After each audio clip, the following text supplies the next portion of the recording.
The barn door was open 3 inches when Silas Thorne came back from checking the north fence, and he knew he had not left it that way. He set the coil of wire down slow. He slid the Winchester from the scabbard on the saddle slower.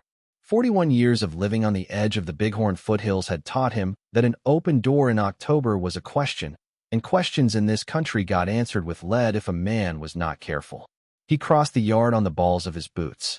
The wind off the Absaricas smelled like snow that hadn't decided yet whether to fall. Somewhere behind the woodshed a jay was scolding something that wasn't him. He put his shoulder to the door and eased it wide. The smell hit him first. Wet wool. Old milk. The faint, sharp scent of a child that has not had a bath in a long time. He lowered the rifle to his hip and stood in the square of gray light and looked at the hayloft. 3 faces looked back. 2 small, 1 smaller. Eyes so wide he could see the whites all the way around, the way you see them on a horse the moment before it bolts. The oldest was a girl, maybe 10, dark braid coming apart. She had a boy of about 7 pressed behind her, and behind him, clutching the back of his coat with both fists, was a scrap of a thing that could not have been more than 4. The girl had a broken hoof pick in her hand, and she was holding it out towards Silas like it was a cold dragoon. "You get out," she said. Her voice cracked, but her hand did not. "You get out, or I'll cut you." Silas Thorne had been called a lot of things in his life, but he had never been threatened with a hoof pick by a girl in a torn calico dress. He set the rifle down against a post where she could see him do it. He raised both hands and kept them where the light caught them. "Easy now," he said. "Easy. Nobody's cutting anybody. This is my barn. And you 3 look like you've had a harder night than I've had a year. Before we go further, settle in wherever you are tonight. Pull the blanket up, let the kettle finish whistling, and let me know in the comments where you're listening from. Whether it's a farmhouse in Nebraska or a flat in Yorkshire or a porch somewhere in New South Wales, I like to know who's out here with me under the same stars. Now, back to the barn." The little one made a sound then. Not a cry. Something smaller than a cry. And the middle boy, without taking his eyes off Silas, reached one hand back and patted her head the way a man pats a nervous dog. That was the moment Silas felt something in his chest slip loose that he had spent 9 years bolting down. "When did you last eat?" he asked. The girl did not answer. "When did she last eat?" he said, and nodded at the little one. The girl's throat worked. "Yesterday morning. Half a biscuit." "Come down," Silas said. "There's a stove in the house, and there's beans on it, and there's bread I baked yesterday that isn't quite bread, but isn't quite anything else either. You can bring the hoof pick if it makes you feel better. I'd bring it if I were you." She did not move for a long moment. Then she looked at the boy, and the boy looked at her, and something passed between them that Silas recognized because he had seen it before, on the faces of soldiers who had been in the field too long. The look of people who have learned to make decisions without speaking. She climbed down the ladder first. She kept the pick pointed at him the whole way. The boy came next, holding the little one against his hip like she weighed nothing. Up close, Silas could see the bruises.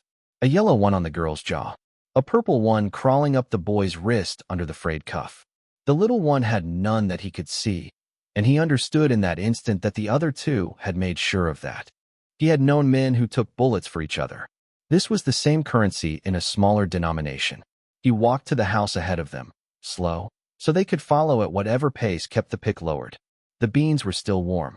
He set out 3 tin plates and a cracked china one for the girl, because he had a feeling she needed to feel that somebody had chosen the nicest thing for her. He cut the bread and put honey on it, real honey from the Peterson place down valley, the last jar he had. He poured milk from the crock. He did not speak. He had learned with the horses that the surest way to spook a frightened thing was to talk at it while it was deciding. They ate like wolves at first.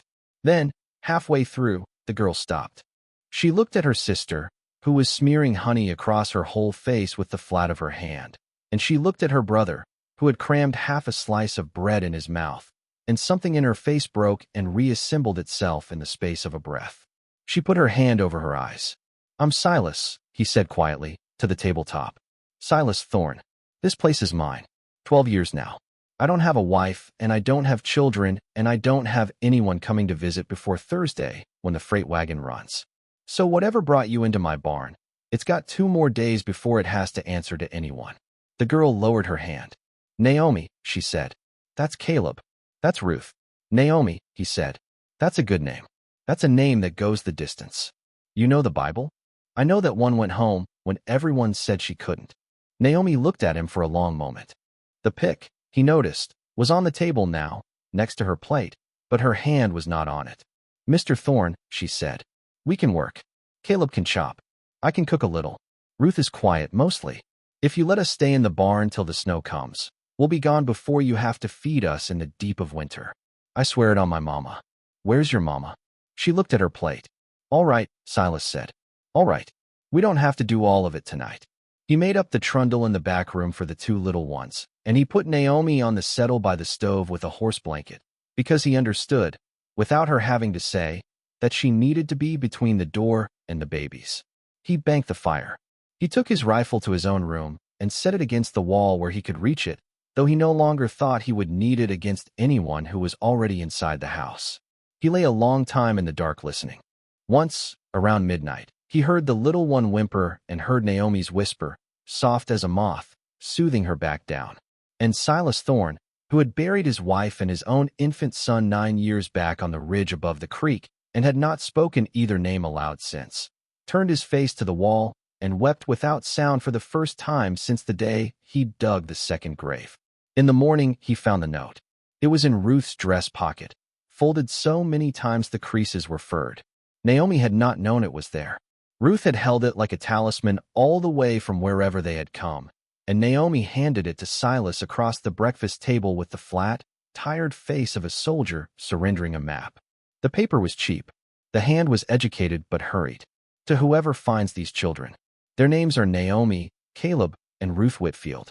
Their father was Eli Whitfield of the Broken Bit claim in the Musselshell country. Mr. Corbin Vane wants them dead because of what their father knew. I have hidden them as far as I could get before my strength gave. God forgive me. God protect them. J. Meacham, schoolteacher."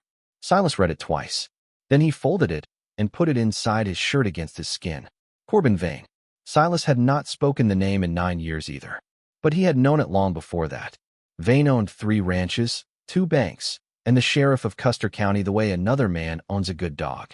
Vane had come out to Silas's place once, back before Mary died, back when Silas still ran 100 head. Wanted the creek rights. Silas had said no. Vane had smiled his slow, patient smile and said, "Everybody sells eventually, Mr. Thorne. Some just get better prices than others." 6 months later, Silas's herd came down with a sickness that no other outfit in the valley caught. And 2 months after that, Mary went into labor early with no doctor within reach because the road had been washed out and the man who was supposed to come with the wagon never came. Silas had never been able to prove a thing, but he had known. He looked across the table at Naomi, who was cutting Ruth's bread into small squares because Ruth had a way of choking on big pieces. He looked at Caleb, who was watching him read the note with the still, black eyes of a boy waiting to hear whether the world was ending again. "All right," Silas said. He tucked the note deeper into his shirt. "All right then." That afternoon he rode into Ashcroft. He did not take the children. He told Naomi he was going for flour and a length of stovepipe, and he would be back before the light went. And he saw in her face that she did not believe him and had decided to trust him anyway, and that was somehow worse than not being trusted at all. He tied his horse behind Halloran's livery so it would not be seen from the street. He walked in the back door of the mercantile and had Halloran's wife pass a message to old Doc Purdy, who had delivered every child in the valley for 30 years, including the one that hadn't lived. Purdy came into the storeroom in his shirt sleeves. "Eli Whitfield," Silas said low. "Musselshell country. Broken Bit. 3 children. What do you know?" Purdy's face changed. "Eli Whitfield's cabin burned in August," Purdy said. "Eli and his wife inside it. Corbin Vane bought the claim from the probate court on a Tuesday. Nobody has seen the children. It was said they were with the mother's people in Bozeman. They're in my barn."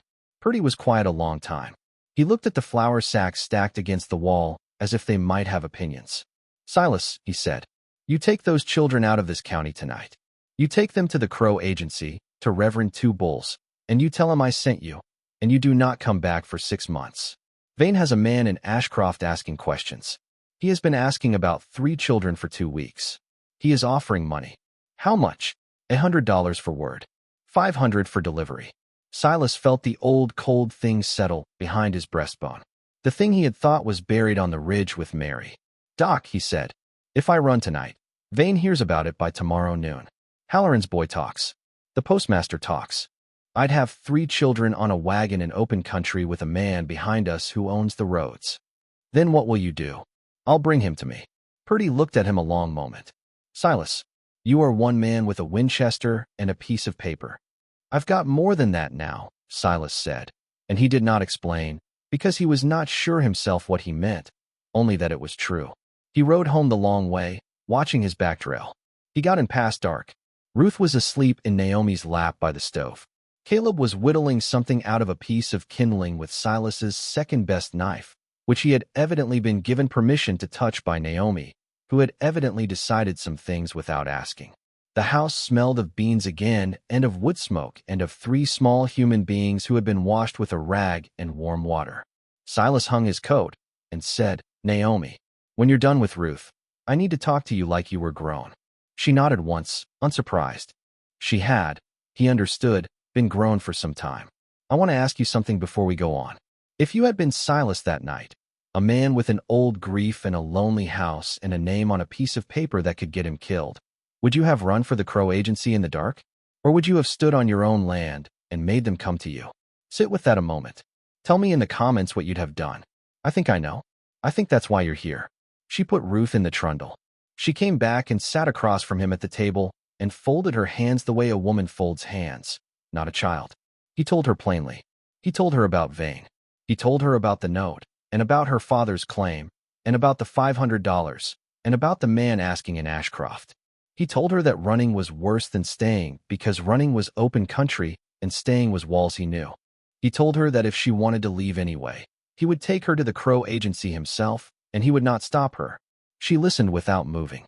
When he was done, she said, My daddy told me once that a man who runs from a wolf teaches the wolf to chase. He said the only thing to do with a wolf that has already tasted your family is to make it come inside and shut the door behind it. Your daddy was a smart man.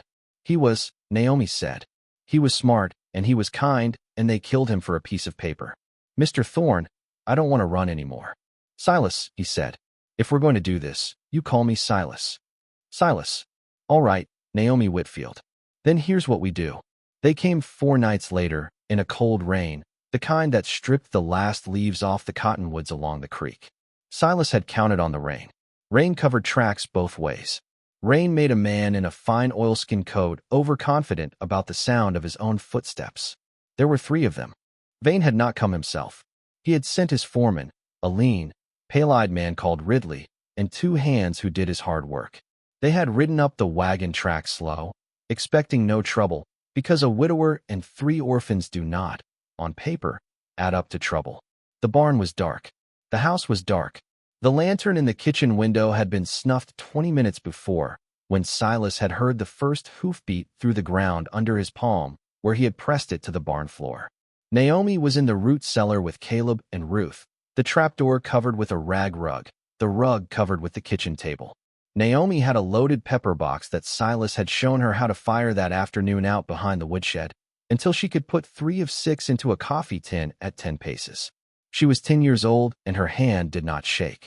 Silas Thorne was in the loft of his own barn, where 3 children had hidden 4 days earlier. He had a Winchester and a shotgun and a hoof pick, and he had chosen the hoof pick to put in his belt because he had come to think of it as a lucky thing. Ridley called out from the yard, Thorne, we know you got him. Mr. Vane's willing to be reasonable. He'll pay you the $500. All you have to do is hand the little ones out and go on with your life. Silas said nothing. He had learned, over years of talking to spooked horses and to himself, that silence was a shape a man could pour a room full of, and it would do most of his work for him. Thorne. Ridley dismounted. He gestured, and the 2 hands split, one toward the house, one toward the barn. Silas watched the one coming to the barn through a knot in the loft plank. Big man, coat too heavy for a night's work. Sawed off in his right hand held low against his thigh. The barn door creaked open. The big man stepped in. He took 2 steps. He looked toward the ladder to the loft, because that was where anyone with sense would be, and Silas, who had lived in this barn 12 years and knew every board of it, was not on the ladder. He was on the crossbeam above the door, and he dropped. The big man went down under him with a grunt like a struck bellows. The sawed-off skittered across the floor. Silas put an elbow into the man's throat and a knee into his gut, and had him tied with a length of latigo leather in the time it took Ridley outside to shout a second warning. The one going to the house never got to the porch. Silas had strung a wire at ankle height between two porch posts, low and dark, and the man went down face first onto the boards with a sound that Silas felt satisfied to hear. From the root cellar came a single, contained crack of the pepper box, not a warning, an answer, because the man had rolled and started to rise and Naomi had lifted the trapdoor 2 inches and shot him through the meat of his thigh, exactly as Silas had told her to shoot if the door came open. He would live. He would remember. Those were the 2 things Silas needed of him. That left Ridley in the yard. Ridley had drawn. He was standing in the rain in the middle of the yard, turning, looking for the shape of a man in the dark. Silas walked out of the barn into the light of the sliver of moon just then breaking through, and he had the Winchester on his shoulder before Ridley had finished turning toward him. "Drop it, Ridley," Silas said. Ridley did not. "Your boss killed my wife," Silas said. 9 years ago. He didn't shoot her. He didn't have to. He just made sure the doctor didn't come. I have wondered every night since what I would say to him if I got the chance. I find, standing here, that I don't have anything to say to him. But I have something to say to you. Drop it." Ridley's pistol lowered. It did not drop. "Mr. Vane," Ridley said carefully, "is not a man you cross, Thorne." "He crossed me first," Silas said. "I've been patient." Ridley smiled a thin, cold smile. He started to raise the pistol. The shot came from behind Silas. Not from the house. From the woodshed. Caleb Whitfield, 7 years old, had climbed out of the root cellar the moment his sister had fired, had crawled through the wet grass with the second pepper box pressed against his small chest, and had put himself where Silas could not see him because it was the only door he had left unguarded. The bullet took Ridley high in the shoulder and spun him half around, and Silas put the second one, from the Winchester, into his hip, and Ridley went down and stayed down, cursing in a low, steady voice like a man who had discovered the world was not the shape he had believed. Silas walked to the woodshed.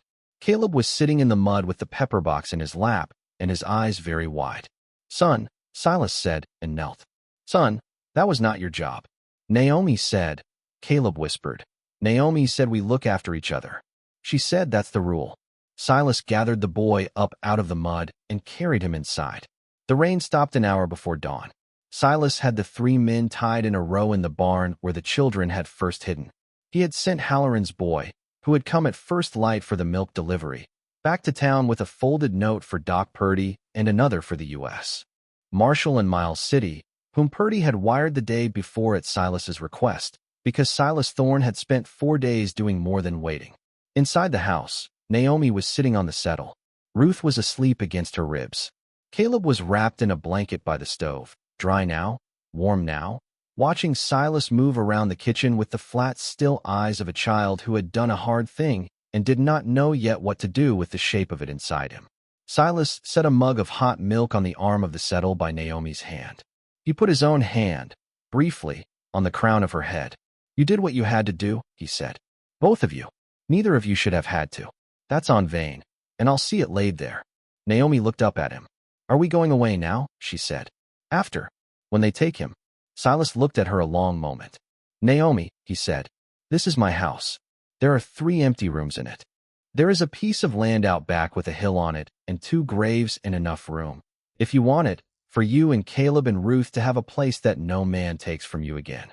I'm not asking you to decide tonight. I'm not asking you to call me anything. I'm just saying the door is open and it stays open. You understand me?" She did not answer with words. She reached out and took hold of 2 of his fingers with her small, chapped hand, and she held them. And that was the entire answer. And Silas Thorne, 41 years old, widower of the Bighorn foothills, felt the last bolt slip.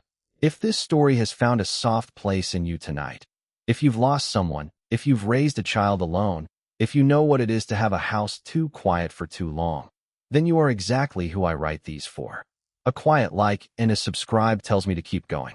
That's all. Back to Silas and the children now. The U.S. Marshal was a heavy man named Halstead who had known Corbin Vane's name for 11 years and had never been able to lay a finger on it. Silas gave him the note from J. Meacham, the schoolteacher. Silas gave him Ridley, still cursing, still alive. Silas gave him the 2 hands. One of them shot through the thigh and very willing, by then, to explain what he had been sent to do and by whom. The trial was in Miles City in the third week of December. Naomi testified. She was small at the witness stand, and she was clear as a bell. And when Vane's lawyer asked her, with a smile, how a child of her age could be trusted to remember accurately, Naomi looked past him at Vane himself and said, "Sir, I remember every man who ever hurt my family. I have not been given the luxury of forgetting." The courtroom was silent for a long moment. The judge, an old man from St. Louis with a face like weather, cleared his throat and told the lawyer to sit down. Corbin Vane was convicted of arson, of conspiracy to murder, and of the murder of Eli and Sarah Whitfield. The broken bit claim, having been fraudulently transferred, was returned to the estate of the Whitfield children and held in trust. Vane's banks were audited and found to be full of holes. His holdings were sold at auction. He was sentenced to hang, and on a cold morning in February he did. Silas did not go to watch. He was home that morning. Naomi was teaching Ruth her letters at the kitchen table. Caleb was in the yard with the older of the two dogs Doc Purdy had brought over as a Christmas gift. The snow was deep and clean on the ridge above the creek. 2 graves on that ridge. Silas had ridden up there the week before with 3 small figures on the sled behind the horse, and Naomi had helped Ruth put a fistful of dried yarrow on Mary's grave, and Caleb had put a carved wooden horse on the smaller one beside it, because Silas had told them, finally, about the son, and Caleb had said, quiet, he should have a horse. Every boy should have a horse. And Silas had not been able to speak for a while, and Naomi had put her hand in his hand, and they had stood there in the wind. Now, this morning, with Vane finished at the end of a rope 200 miles away, Silas came in from the barn and stamped snow off his boots and stopped in the doorway of the kitchen. Naomi looked up. Ruth wrote her name, she said. Did she now? She wrote Ruth. She wrote it on the slate, and then she rubbed it out because she said she wanted it perfect the next time. Silas hung his coat. He crossed to the table. Ruth held up the slate to him, clean now, and looked at him with the enormous, serious, honey-smeared face of a 4-year-old who has decided a man is safe. Do it again, then, Silas said. I want to see. She did. She wrote it in slow, wobbling capitals. R-U-T-H. He put his hand on the back of her small head. That's a fine name, he said. That's a name that goes the distance. Naomi was watching him. She was almost 11 now. There was a color in her face that had not been there in October. Caleb came in stamping and red-cheeked and put a snowball on the stove to watch it hiss. Silas Thorne, who had walked into his own barn on an October morning expecting to shoot a coyote and had found instead the 3 pieces of his life he had not known were missing, sat down at his kitchen table in the yellow winter light. He watched a small girl write her name over and over until she got it perfect. He watched an older sister guide her hand. He watched a boy melt snow on a stove and grin at the sound. Outside, on the ridge, the wind moved through the pines above 2 graves and did not sound, anymore, like grief. Next time, I want to tell you the story of a young Union widow who inherited a Kansas cattle drive she wasn't supposed to survive, and the Cherokee Trail boss who was under orders to see that she didn't. Bring your coffee. Bring your good blanket. I'll see you then.